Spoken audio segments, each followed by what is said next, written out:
नमस्कार, स्वागत है आपका मेरे चैनल पे। तो कल से अपन ने राजस्थान माध्यमिक शिक्षा बोर्ड की जो मैथ्स है उसका अपन ने सिलेबस अपलोड करना शुरू कर दिया था और उसका जो चैप्टर 1 था उसका मैंने आपको निखिलम विधि से भाग और वर्ग कैसे निकालना यानी क्वेश्चन नंबर 1 से 7 तक मैंने करवा दिए थे। तो आज का जो अपना क्वेश्चन है वो क्या है, निम्न का घनफल ज्ञात करना है हमें। घनफल का मतलब जैसे 15 की घात 3 का मान हमें करना है ज्ञात। अब देखिए, वैसे तो घनफल ज्ञात करने की वैदिक गणित में बहुत सारी विधियां हैं। एक तो हो गई निखिलम विधि, एकाधिकरण पूर्वण से भी निकलता है, उपसूत्र अनुरूपण से भी घनफल निकलता है। लेकिन इस साल आपकी जो बुक है उसमें घनफल निकालने की केवल और केवल एक ही विधि दी है और वो विधि कौन सी, आपके निखिलम विधि। तो इन सब का घनफल हमें निकालना है, लेकिन विधि कौन सी लगानी है, निखिलम विधि। ठीक है ना। तो देखिए, जैसे हमें सबसे पहले निकालना है 15 का घनफल। ठीक है। तो देखिए, मैंने आपको बताया था कल भी कि जब भी संख्या 95 से हो कम तब निखिलम विधि में आधार कितना हो जाता है, 10। संख्या वैसे 90 तक हो तब भी आप आधार 10 ले सकते हो, लेकिन मैं समझता हूँ आप 95 तक लोगे तब आपके गुणा भाग करने में आसानी रहेगी। तो 95 से संख्या हो कम तब तो आधार आप कितना ले लीजिए, 10। 95 से ज्यादा हो तो 100। अब देखिए, आधार तो हमने ले लिया 10, अब लेना उपाधार। तो हमें संख्या देखनी है 15। ये जो 15 है वो 10 के गुणज में किन दो संख्याओं के बीच आती है। अब 10 का गुणज का मतलब 10, 20, 30, 40 ऐसे संख्या आते हैं, 50, 60, 70, 80। तो हमें देखना है किन दो संख्याओं के बीच आती है। तो 15 कहाँ आता है, 10 और 20 के बीच। तो आपको क्या करना है, या फिर तो 10 को बनाना है वापस 10, या फिर 10 को बनाना है 20। क्योंकि देखो, 15 10 के भी उतने ही करीब है जितने 20 के करीब है। 10 में भी 5 का अंतर आ रहा है और 20 में भी 5 का अंतर आ रहा है। तो चाहे 10 को 10 बनाओ चाहे 10 को 20 बनाओ। जैसे आप 10 को 10 ही बनाओगे तो किससे गुणा करना है, 1 से। और 10 को 20 बनाना है तो 2 से। जैसे मैं वापस इसको 10 ही बना रहा हूं तो उपाधार कितना हो गया आपके, 1। अब इन दोनों को गुणा करो, 10 एकम कितना हो गया आपके, 10। अब विचलन निकालने का सूत्र क्या होता है, संख्या में से आधार और उपाधार का गुणा घटाना है। संख्या कितनी है, 15 माइनस आधार और उपाधार का गुणा कितना आया, 10। दोनों को घटाओगे आपके कितना आएगा, 5। तो विचलन कितना आएगा, 5। अब देखो, हमें निकालना है घनफल। ध्यान रखना, हमें क्या ज्ञात करना है, हमें ज्ञात करना है घनफल। तो इधर तो आप लिखो संख्या और इधर क्या लिखो, विचलन।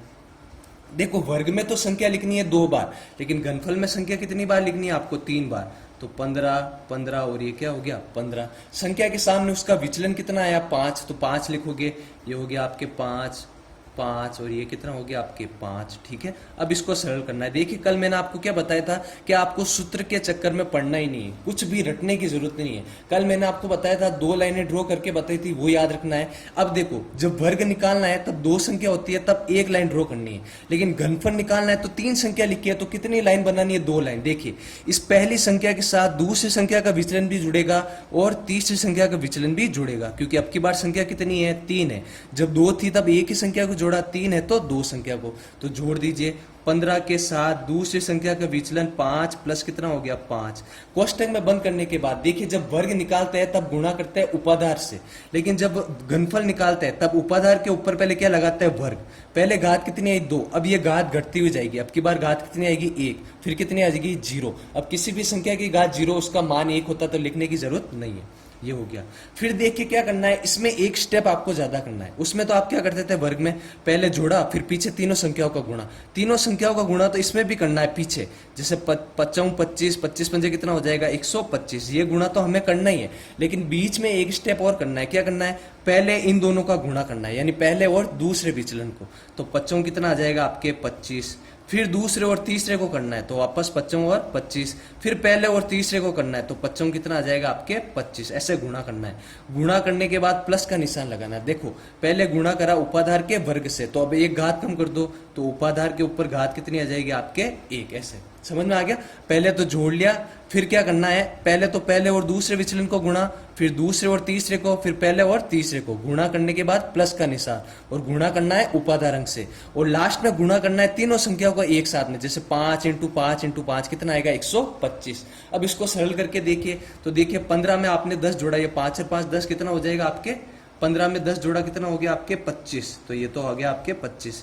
और 1 की घात 2 का मान 1 होता है, इसको 1 से गुणा करोगे वापस 25 ही आएगा। अब इधर देखिए, 25 प्लस 25 प्लस 25 कितना हो जाएगा आपके, 75।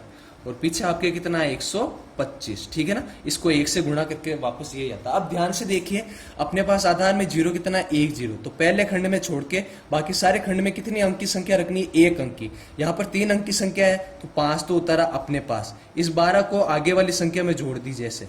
कितना हो जाएगा देखिए आप, 5 और 2 7, 7 और 1 8, कितना है आपके 87। ठीक है, देखिए पहले तो 5 उतारा, फिर आया 87 का 7, एक अंक रखना है, 8 वापस आगे जाके जुड़ जाएगा, तो 25 और 8 कितना हो जाएगा आपके 33, तो ये आ जाएगा आगे 33।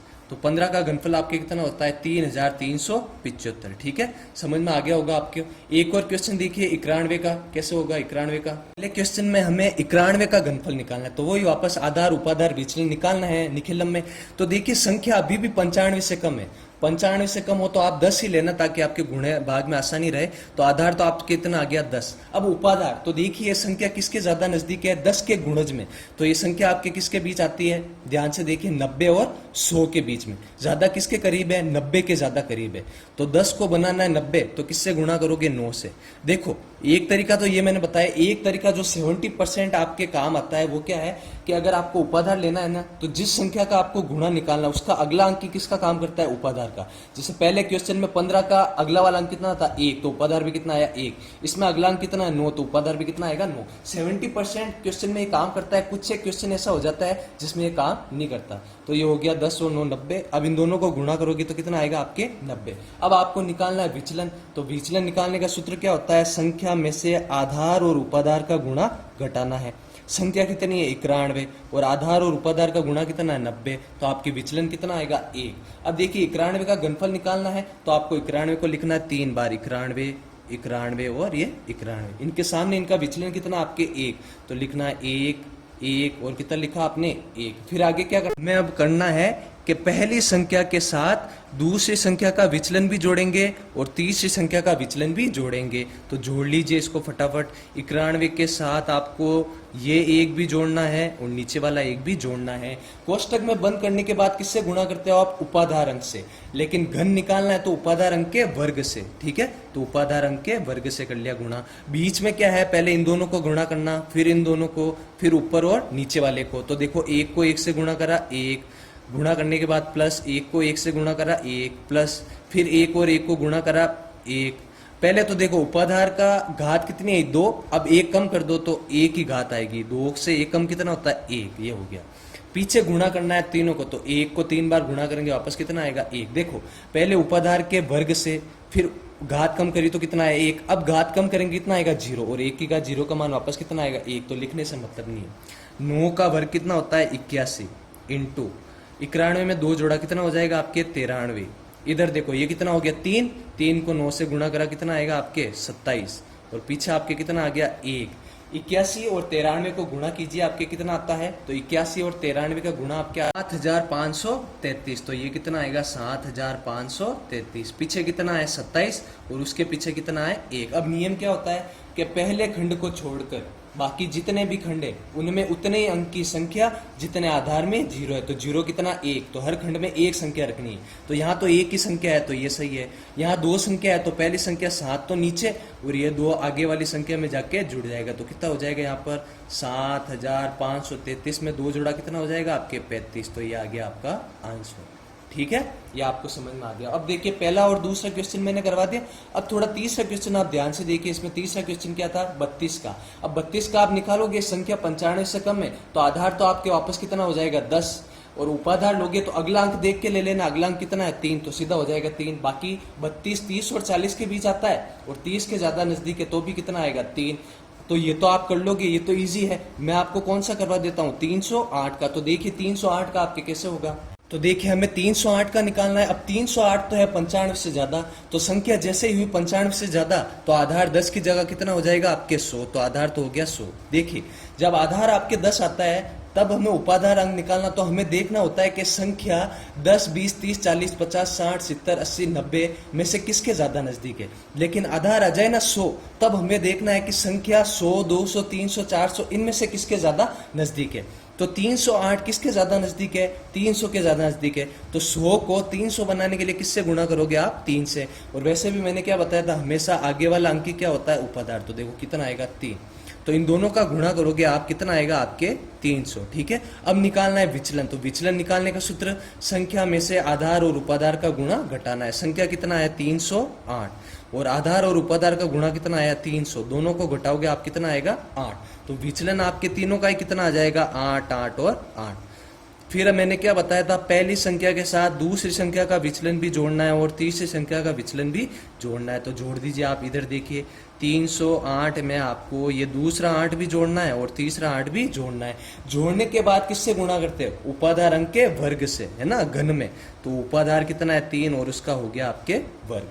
अब उसके बाद किससे गुणा करते हैं, पहले और दूसरे विचलन को, तो 8 8 64, फिर दूसरे और तीसरे को तो 8 8 64, फिर पहले और तीसरे को तो 8 8 कितना हो जाएगा आपके 64। पहले गुणा करा उपाधार के वर्ग से, अब गुणा करना है खाली उपाधार से, तो कितना हो गया आपके 3। ये अगला स्टेप मैं नीचे लिख रहा हूं वैसे, है ना। लास्ट में तीनों को गुणा करना है एक साथ, 8 इंटू 8 इंटू 8, तो 8 8 64, 64 8 आपके होता है 512, तो ये हो गया आपके 512। अब इसको सरल कीजिए संख्या को खाली, तो देखिए 3 का स्क्वायर कितना होता है आपके, 3 का वर्ग होता है 9, और देखो 8 और 8 कितना हो गया आपके 16, है ना। तो आप 308 में 16 जोड़ोगे कितना हो जाएगा आपके 324, तो ये हो गया आपके 324, ठीक है। आगे कितना है देखिए, 3 का 3 64 प्लस 64 प्लस 64 जोड़ के देखिए कितना होता है, 4 और 4 8 और 4 कितना हो गया 12 का 2 हासिल का 1, 6 18 और 1 19, तो ये हो गया आपके 192 इंटू कितना आएगा आगे 3, क्योंकि उपाधार कितना था 3, और नीचे कितना आपके 512। इसको सरल करो, गुणा करो, 9 चौक 36 का 6 हासिल का 3, 9 दूनी 18 और 3 21 का 1 हासिल का 2, 9 तिया 27 और 2 कितना हो गया आपके 29। इसको सरल करो, 3 दूनी 6, 3 नम 27 का 7 हासिल का 2, 3 एकम 3 और 2 5, और इधर कितना है 512, ठीक है। ये गुणा करके मैंने लिखा है, ठीक है ना। इसका गुणा 2916, 576 और 512। अब देखो गुणा करने के बाद आधार में जितने जीरो, पहले खंड को छोड़कर बाकी सारे खंड में उतनी ही संख्या, तो 2 जीरो तो 2 2 संख्या लिखनी है, तो यहाँ से 2 अंक तो 12 तो रहेगा अपने पास, 5 आगे जुड़ के 576 में जुड़ जाएगा, तो ये कितना हो जाएगा 576 में 5 जुड़ाएगा तो 581, ठीक है। तो 581 का 1 तो अपने पास और 58 आगे जाके 2916 में जुड़ जाएगा, तो कितना आएगा 8 और 6 14 का 4 हासिल का 1, 5 और 2 7, 9 और 2, तो आपके आंसर ये आ जाएगा, ठीक है। कितना है आपके 2,97,000 जो भी है, जितना आप देख लेना आप, ये हो गया आपके आंसर। तो ये हो गया आपके आंसर। समझ में आ गया होगा आपको निखिलम से घन निकालना, जिससे निखिलम से वर्ग निकला था पूरा वैसा का वैसा ही है, ठीक है। फिर भी अगर आपको कोई दिक्कत है, आपको समझ में नहीं आता आधार उपाधार कैसे निकालते हैं, तो कमेंट बॉक्स में मुझे बता देना, घबराने की जरूरत नहीं, मैं आपको बता दूंगा, ठीक है। अब अगला क्वेश्चन देखिए क्या है।